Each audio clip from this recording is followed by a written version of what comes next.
breaking news coverage focused on Hurricane Melissa, a record-setting storm now striking Jamaica with catastrophic force. The system is a Category 5 hurricane, delivering sustained winds of 185 miles per hour and gusts up to 220 miles per hour as it pushes over land. With these intensities, Melissa becomes the second strongest hurricane on record in Atlantic history and the strongest ever to hit Jamaica. For communities near the eye, an unfolding nightmare is underway. Destructive winds tearing across the island with the relentless effect of a slow-moving, stationary tornado. Alongside the wind threat, several months' worth of rain is falling in a short period. Hours earlier, images showed a bridge spanning a river now fully submerged, underscoring life-threatening flash flooding and widespread risk of mudslides. Just moments ago, authorities confirmed the hurricane has officially made landfall in Jamaica, even though damaging effects have been battering the island for hours. CNN's Derek Van Dam joined live from Kingston with the latest developments. Van Dam noted the rapid pace of updates typical in live television. The official landfall confirmation arrived in real time via the U.S. National Hurricane Center, NHC. According to the NHC, Melissa came ashore in southwestern Jamaica near New Hope, with maximum sustained winds estimated at 185 mph, 295 km/h, and a minimum central pressure of 892 millibars. Officials labeled this an extremely dangerous, life-threatening situation and urged residents to remain sheltered, especially as the eye passes overhead. Van Dam stressed the critical nature of the eye's deceptive calm, and more than 50% of the eye is now over land, which meets the NHC criterion for landfall. The eye is so sharply defined that people may mistake its arrival for the storm's end. During this period, skies can clear, sunlight can emerge, birds may reappear, and winds can drop to nearly nothing. Many residents, thinking the danger has passed, might venture outside to check on property. This is perilous because the backside of the eyewall typically follows soon after, restoring violent conditions within minutes. He warned that the destructive dynamics can reverse rapidly. Winds on the northern side of the eyewall are currently battering Jamaica's southern coastline. Once the backside arrives, those winds come from the opposite direction due to the hurricane's counterclockwise rotation. Debris already scattered by the first onslaught can be hurled anew in the reverse direction, catching anyone outdoors off guard. Reporting from Kingston, the capital, Van Dam observed that conditions, while windy, were not representative of the worst impacts, because Kingston lies roughly 100 miles east of Melissa's center. He reiterated that Melissa ranks as the second strongest storm in modern Atlantic records and the strongest in Jamaica's recorded history. While many superlatives are warranted, a crucial piece of good news is that Kingston's dense population of approximately 1 million appears largely spared the most catastrophic winds. Still, across a nation of about 3 million, Jamaica's western regions are suffering severe damage. Van Dam emphasized the hurricane's slow, walking pace motion, which prolongs the battering and ramps up rainfall totals. In Kingston, intermittent rain bands are sweeping through, producing bursts of strong winds, ranging from powerful tropical storm to near hurricane force gusts. Before easing, he noted the activity of emergency services, including fire trucks moving through the city, suggesting ongoing response efforts away from the storm center. In the west, the picture is dire. Roads will likely become impassable due to downed trees, power lines, landslides, and washed-out pavement.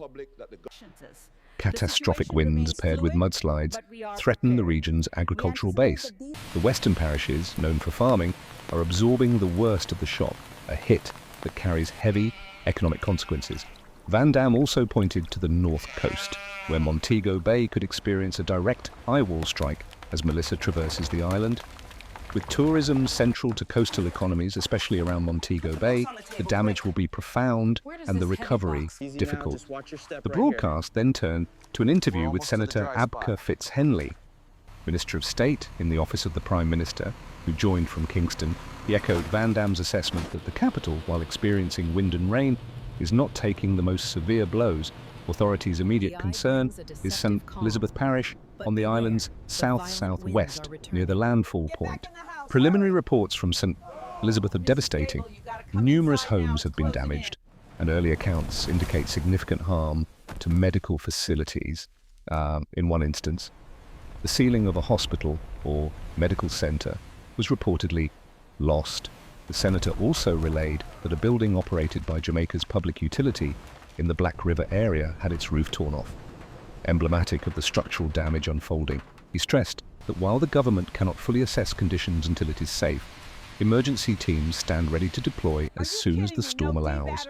The conversation addressed early confirmation of fatalities. At the time of the interview, Melissa was believed to be responsible for 3 deaths across the island, incidents reportedly occurring as people prepared for the storm. The senator declined to speculate on whether the number had risen, emphasizing that the situation remained fluid.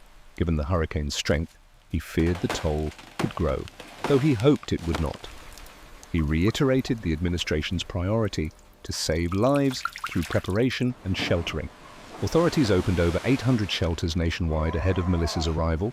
Approximately 6,000 people, based on the latest official indications, had moved into shelters to seek safety and basic necessities. Despite these measures, southern and central Jamaica are facing widespread destruction, and the full scope will only emerge after the storm passes. Looking ahead, the senator outlined immediate post-storm concerns.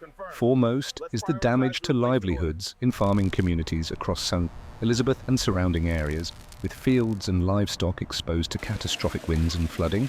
Agricultural losses are expected to be heavy.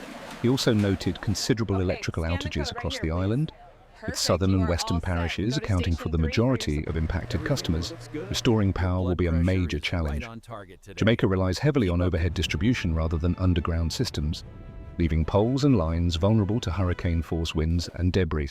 Compared with a late-season hurricane last year, recovery this time may prove more complicated and prolonged due to Melissa's intensity.